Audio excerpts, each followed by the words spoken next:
Hey friends, welcome back for another week of What's for Dinner videos.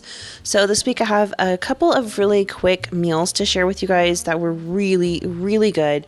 And one meal that my husband would call a throw together meal because I literally threw it together. It was so good. And then the last meal is like a fake out takeout of a Schlotzsky sandwich that was amazing. First off, I'm sharing my green chili picadillo with you guys. This is so easy to make. I don't have a finished picture of it because my son ate it while we were gone on vacation. He stayed here because he had college classes and work and stuff. But he said it was fantastic. I browned some ground beef. I seasoned it with some salt and pepper. Then I added in some frozen potatoes. I like the O'Brien ones that have the diced up peppers and onions in it. But if you want plain, that's fine too. You can always just chop it fresh as well. But I like a shortcut every now and then. And this one is really good if you can find the potatoes. Anybody else having trouble finding them? They seem to really not always be in stock. Finally, I took some of my homemade salsa verde that I made last week, that green chili enchilada sauce, and I added in total probably about 3/4 of a cup into this. It was just a pound of ground beef. Like I said, it was just for my son to eat while we were gone, so I didn't feel like I had to make like a huge serving of it. But this was so good. I tasted it before I left, and it had so much flavor. I really recommend this recipe. It's great for breakfast. It's great for lunch. It's great for dinner. You know, we just serve it in burritos. It's easy and it freezes really well. I made this ahead of time and then I froze it and he just thawed it out and ate it while we were gone. Next, I'm going to share a quick burger with you guys. I actually have some frozen burger patties that I'm going to be using, but I started off by toasting my buns. I love to toast all the buns whenever I make burgers. It just makes them hold up a little bit better. Next, I decided I was going to make some guacamole, but I did kind of dress it up. I took one avocado, and this one it felt pretty right, but once I started cutting into it, I realized it was still a little firmer than I would have liked, but that's okay. I'm going to make it work. Once I got it all diced up and out of its shell and into the bowl, I mashed it, and then I'm going to go ahead and add some fresh pico de gallo in. You guys have seen me make my pico de gallo before. It's essentially just peppers. I like a mix of jalapeno and poblano, some tomato, some onion. Sometimes I put cilantro, sometimes I don't. I always put salt and pepper and a little bit of lime juice. So I mixed about 50-50 of the guacamole and the pico de gallo. And as you can see, I put that on my toasted buns. I had some frozen hamburger patties cooking in the skillet. I topped them with some cheese. And then I went ahead and started assembling the burger. I'm using those crispy hatch chilies. I buy them in the big bags at Sam's Club, but you can even get them at Dollar Tree. I've gotten them there before. They are so delicious. They're like the crispy fried onions. And that was my burger. Now for my husband's, I did a fried egg. Do you guys like fried eggs on your burger? I'm not a huge fan, but the guys in my household love it. This is what I made for dinner the night we got back from vacation. It's just a dressed up grilled cheese sandwich. I took some sourdough bread and I added some mild cheddar cheese, and then I added some sliced up avocado and some bacon. I gotta tell you guys, bacon, avocado, and cheddar, is there a better mix? I'm not sure that there is. This was divine. That avocado is so rich and creamy in the middle of the sandwich. It's amazing. Now I have a dry pan and I put a dry sandwich in there. I don't have any butter on it or anything. I'm going to get it toasted and melting a bit before I put any butter in the skillet. Once the cheese is almost done melting, then I put a little pat of butter into my skillet and I just pop the sandwich on top of it and kind of use it to mop up that butter. And I let it cook for about 45 seconds per side. I get a beautiful toast on it. And of course the cheese is already really melted in there, so it's ready to go. That's just an extra layer of crispy deliciousness and flavor. Oh, so good. There it is. That is such a rich sandwich, but it is so good.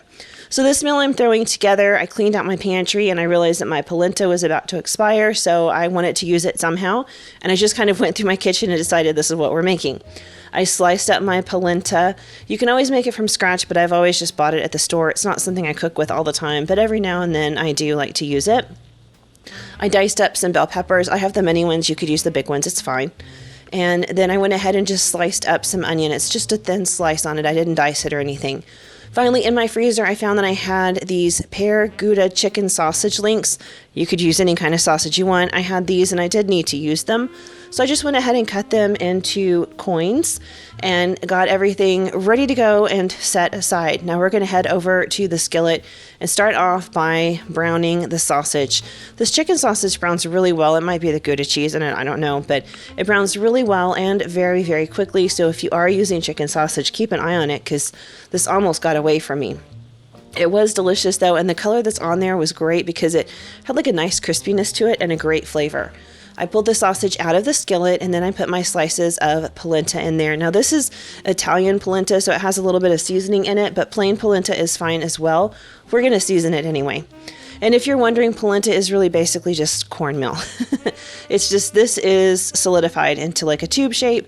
You can also have it where it's nice and creamy and delicious, kind of like mashed potatoes. Now I'm going to season mine with some salt, some pepper, and some smoked paprika. I really think the smoked paprika brings something special here because we are using that chicken sausage and it kind of just blends everything together, all the flavors. It just helps bring it all together. Now that everything's been seasoned, these don't take long to cook. I mean, it's not necessarily a raw product.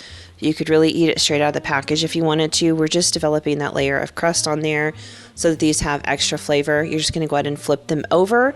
As you can see, they've changed to kind of a golden brown and they've got some nice browning around the edges, some crispiness.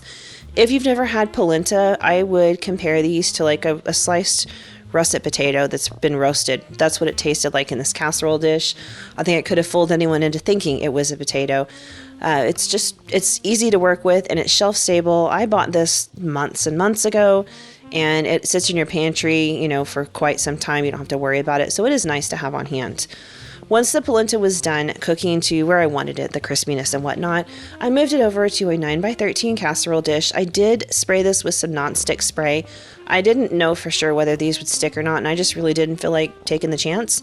So I just went ahead and sprayed it. I'm just using the olive oil spray, but you could always use butter or whatever you have on hand, and that's fine. Next, we're going to head back over to the stovetop. Same skillet. I have not wiped it out or anything. We're just building layers of flavor as we go. I tossed in the onions that we sliced up and seasoned them with a little bit of salt and pepper. We do want to continue to flavor every layer as we move along, just so everything is really well seasoned and has a good flavor to it. Once the onions have cooked for a little bit and started to soften, but not cooked all the way, we're going to go ahead and toss in our peppers. I didn't do a whole ton of peppers because I'm just making like I thought I was making a small batch. That's a 9x13 casserole. It filled the whole thing. This made lunches for me for the whole week, but it was worth it because it cleaned out my fridge and pantry. Stuff did not go to waste, and that's fine. Anyway, I did. This was probably equivalent to like 1.5 regular sized bell peppers chopped up.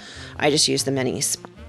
Once I let those cook for a little while and start to soften, not cook all the way, just start to soften, I went ahead and dumped in a pint of cherry tomatoes. We're going to use the same kind of technique that we did last week for that pasta sauce. Instead of roasting these in the oven, we're just going to cook them on the stovetop. So I let these just kind of cook and simmer. I put the lid on the pan so that the steam would stay in there and help just kind of cook the tomatoes. And I would just go check them, every few minutes to see if they were soft enough to squish. Like if you could mash them with your spoon and they just kind of, explode and flatten, then they're ready to go. But if they have resistance, it's not time yet. I did add a little bit of butter into the skillet just to kind of add a little bit more non-stickness in there and also a little bit of flavor. But it's really nice and rich and adds glossiness to sauces and things like that. So as you can see, I am pushing on the tomato and that one finally decided to go flat. That's how you know it didn't really give me much resistance. Do be careful squishing these tomatoes though, because the inside is super hot. You don't want to spray yourself with that stuff because it will burn. After I squished all of the tomatoes, I stirred this around and then I added about 3/4 cup of wine to the skillet and just let it simmer for a little while. It'll all kind of come together and thicken quite a bit. I did toss the sausage back in the skillet with everything so it could kind of soak up some of that delicious flavor. And once it was done, I headed back over to that casserole dish and just poured all of this on top of the polenta. The only other thing I did was to top this with a nice sprinkle of Parmesan cheese, just because I thought it would be a really good flavor on top. You don't have to do that, or you could put mozzarella. I didn't have any, but if I had mozzarella, I would have reached for that. I think it would have been wonderful on this. But as it was, this was divine. We thoroughly, thoroughly enjoyed it. That sauce had so much flavor. It was just absolutely incredible. All right, here's my fake out takeout of a Schlotzsky's Albuquerque turkey sandwich. Do you guys have Schlotzsky's up there? We do down here. It's a sandwich place, and they have incredible bread. I actually am using a copycat recipe for their bread, but I'm not sharing that with you because I don't think it turned out quite the way I would like it to. So when I nail down a good recipe, I will share that with you guys. I just don't want to share something that's not, quite what it should be. I started off by roasting some poblanos. I know they look like bell peppers. They were funny at the store. They were short and fat this time instead of the really long ones, but I promise those are poblanos. I just put them right onto my gas burner because I have a gas stove, but if you don't, you could always just roast them in the oven or on your grill or whatever until they start to char and blacken like that on the outside there. That's what we're looking for. The peppers look kind of soft and the skin will blister. It'll turn black. And that's exactly what we want. Once the whole pepper is pretty much charred like those are, then you're going to take them off of the fire and put them into a dish and then cover it so they can steam themselves. And once they've done that for about 20 minutes or so and they've cooled off to a place where you can handle them, just grab a paper towel and wipe the outsides and that skin just comes right off. So easy, no work at all. Anyone can do it. And then I like to seed mine, but you don't have to. Then you just slice them into whatever shape you want. I went for strips because I just thought it would be convenient. You could dice them. You can do whatever your heart desires. So here's the bread that I made. Again, like I said, it was close but not spot on. I will share a recipe in the future once I perfect it. I just toasted it and then melted some cheese on top. I added a little ham and some mesquite smoked turkey on top. Then those roasted pepper strips, some avocado, and some bacon. And that was about it. But I mean, you could put on whatever you want, but this is pretty close to what the sandwich actually is. And then you can add your veggies, lettuce, tomato, onions, if you want to. My husband doesn't care for that, but my son and I do. So I did put lettuce, tomato, and onions on ours, and I think it's really good. And that's what Schlotzsky's puts on theirs. But that is it for this week's What's for Dinner. Like I said, a lot of quick meals. If you didn't know, we were on vacation for a little while and we just got back. So I wasn't doing a whole ton of, big cooking, but I do have some plans coming up this next week. We are going to bust out the smoker again and do some pulled pork. I'm super excited because I'm going to try a new method. I've been watching a lot of people online cooking pulled pork, and so I'm excited to give this a shot a different way. And then I will have a bunch of recipes using that pulled pork. So stay tuned for that. Anyway, guys, I hope you're having a fantastic weekend, and I hope the week ahead is good to you. I will see you guys soon with another video. Bye.